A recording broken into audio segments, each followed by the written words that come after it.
So we're going to discuss messed up citizenships. Now, when you're seeking a citizenship, why do you even want to be a citizen of a country? There are two very important advantages that you're looking for from any citizenship. One is you want protection inside the country. Let's say you're opening bank accounts. If you have your money, your assets in the country, you want some protection. You don't want your own government to run behind your own money. So you want protection, respect, and safety and security inland. You should be able to live in the country of your citizenship. It should be easily accessible. You should be able to enter and exit at will. So that's the first thing. The second very important stuff that you're looking for from a citizenship is protection outside, right? When you're traveling, let's say to a foreign country, get into a messy situation, your home country should be able to get you back. They should be able to get you fair trial. They shouldn't be terminating your passport while you're out just because they've heard some news about you. You haven't been prosecuted or anything, but just based on some information that a foreign government provides, or if the foreign government is able to exert some pressure on your citizenship country, they shouldn't be terminating your passport and handing you over. On the contrary, they should be trying to get you from that country into their country or your country of citizenship so that you are protected. Now, when you are looking to add a citizenship, there's a lot of desperation, right? It's a time consuming process. It's not straightforward. It's not easy, which it shouldn't be, right? Because if you're talking about citizenship, this is serious stuff. This is no joke. And if you're looking for something genuine and true, which gives you true protection, then it's always going to be a cost. It's going to be tough. When you are looking for shortcuts, right? Outright, cheap, straightforward citizenships, maybe looking for something in 4 weeks, something in 6 months, you're doing a cash payment, you're purchasing the passport, you're also getting that citizenship, right? And you're thinking that all citizenships are the same, they're going to provide you with protection.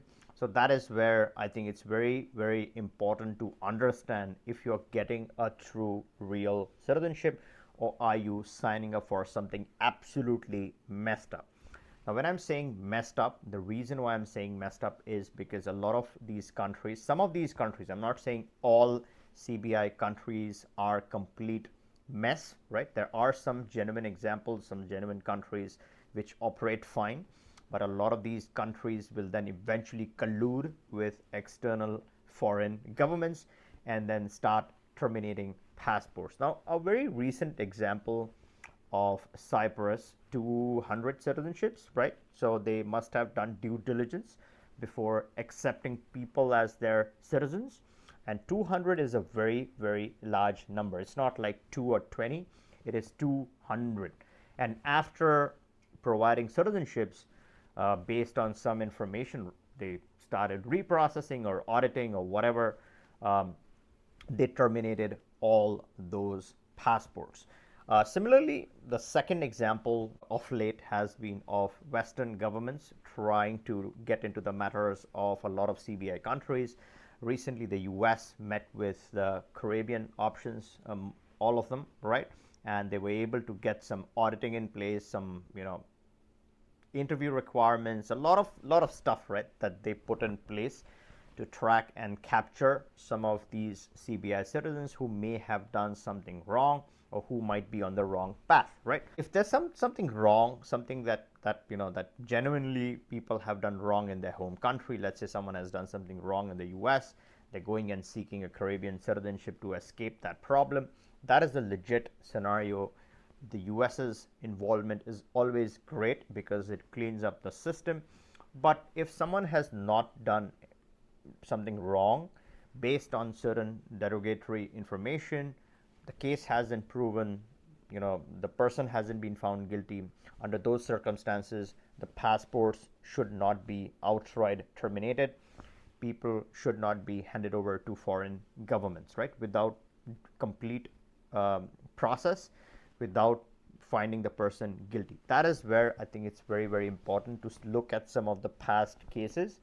Some of the CBI countries have outright, blatantly, without the case being proven till the end, they have terminated citizenships and tried to hand over people to these foreign government. So that is something that you need to take into account, closely examine, and think when you're putting in the money, you're getting the passport. That is all good, but at the end of the day, is it even a real citizenship? Is the country even treating you like a real citizen, or are they just simply selling you the passport so that you can travel? If there is an emergency, if there is any situation or any problem in a foreign country, they don't want to take responsibility. They don't want to save you from the trouble. They don't want to provide you with counsel or protection. On the contrary, you have given them all of this data, all of your personal information, private information, which normally in a naturalized situation, countries might not even ask for so much information, right? So they ask you twice or thrice the amount of information that they can, and all of that it then works against you, and then instead of getting a fair trial, you are kicked out and handed over to the foreign entity simply because they don't want to deal with you. Is that a real citizenship? Now, the answer to that, you got to ask yourself. Most of my viewers are smart people. The answer is very obvious, very straightforward. You can make it, you can obviously think for yourself, right? Now, what are some genuine citizenships, right? So when you're talking about if all of that is trash or some of that is trash, then what is genuine? Genuine is a real solid country. I'm going to give a few examples of genuine solid citizenships. Let's take the first example, very straightforward one. Let's talk about Mexico, right? The passport itself is extremely strong. It has access to Canada, one of the top countries. So it is a very strong passport. On top of that, it's a real country. You can actually go there, live there, a lot safer than a lot of other countries. So you can actually have a good life. It's a rich country. It's a big country. The land is big. It's huge. So you get the diversity. You can move around. You can feel the freedom. So you have all those advantages. In some certain cases, it's safer than a lot of Western countries, right? And something that's even better in Mexico as compared to, let's say, some of its neighbors is the flexibility and the freedom, right, to live your life, which you don't get with the neighboring countries. So that is why I feel the Mexican citizenship is a real solid, strong, citizenship to have in your armory. What are some of the other examples? There are Latin countries that are tiny, so you can't compare those citizenship with, let's say, a Mexican citizenship. Mexico offers a lot more advantage than your Latin options. If you step into, let's say, the Middle East, then two of the top citizenships, in my opinion, I used to like Turkey before, but off late, I would avoid the Turkish option simply because it's not worth it. In my opinion, 400K for that kind of a passport is a little too much. Plus, again, the respect, good or bad, we're not getting into that, but the CBI respect, all of those things. The Turkish passport attracts a lot of attention. Again, good or bad, I'm not talking about that. It gets the attention. So you got to choose if you want that attention or not. But the good, one of the best examples of very, very solid, stable, strong example is the Jordanian citizenship. Again, an amazing place to live, just like Mexico is in the, in the North Americas. You have Jordan in the Middle East. Again, a fantastic passport and a citizenship to have. The passport strength is not that much, but the protection that the country can provide to you is pretty astonishing. The only issue with the Jordanian citizenship is that the price tag, right? $1 million is a lot of money for most people to pay for that passport, because you want multiple passports or you want to be investing in different places. Just paying $1 million for a Jordanian passport is not everyone's cup of tea. But that's a good example. It's a good example. It's not the cheapest one. It's a good example. Egypt is interesting. I would rate Egypt slightly higher than Turkey for a couple of main reasons. One is it's not oversubscribed like the Turkey citizenship. And the second is it's not on the FATF gray list. So that's a slight advantage for Egypt. The price point is kind of similar to Turkey. So I think that is an interesting passport, right? Not the strongest, but an interesting one nonetheless. A lot of people talk about Malaysia and some other options in the Asia. I don't like any of those options. They don't make any sense because, yes, from a residency perspective, it's a nice country. It's all good.